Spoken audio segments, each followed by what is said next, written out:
সেক্ষেত্রে বলবো এটা আপনার রান্নাঘরের কিচেন থেকে 5 স্টার কিচেনের সমস্ত জায়গাতে একই নিয়ম।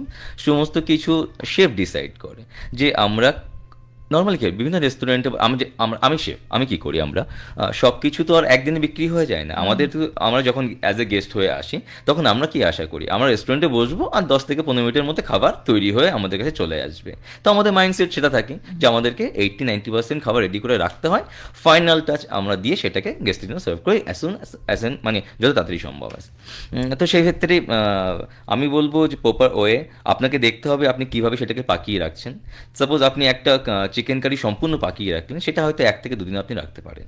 এবং আমরা যখন রাখি, যতটা সম্ভব আমরা ইগনোর করি, অ্যাভয়েড করি ব্যাপারগুলোকে।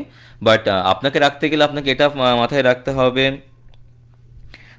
Proper temperature. আপনার 4 ডিগ্রি সেলসিয়াসের নিচে টেম্পারেচার হতে হবে ফ্রিজের, এর উপরে যেন কোনোভাবেই টেম্পারেচার না হয়।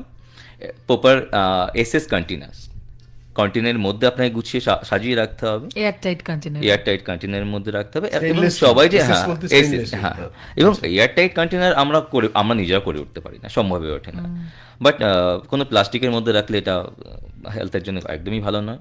তো আর বাকি খাবার কিন্তু আমরা 2 থেকে 3 দিন রাখতেই পারি। আমরা যেমন আমাদের হাইজিন মেনটেন করতে হয়, আমরা যে কোনো ফুডটাকে 1 দিন 2 দিন আমরা রাখতে পারি, দেন তারপর আমরা টেস্ট করতে হয় কি তার কোয়ালিটি কীভাবে আছে। তারপর আমরা ডিসাইড করি আমরা গেস্টকে দেবো কিনা। তো যতটা পারি আমাদের খুবই কম হয় এই ব্যাপারগুলো।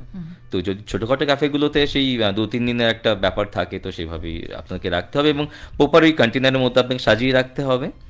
আর এটা অনেকটা নির্ভর করে আপনি কীভাবে ওটাকে পাকিয়ে রাখছেন।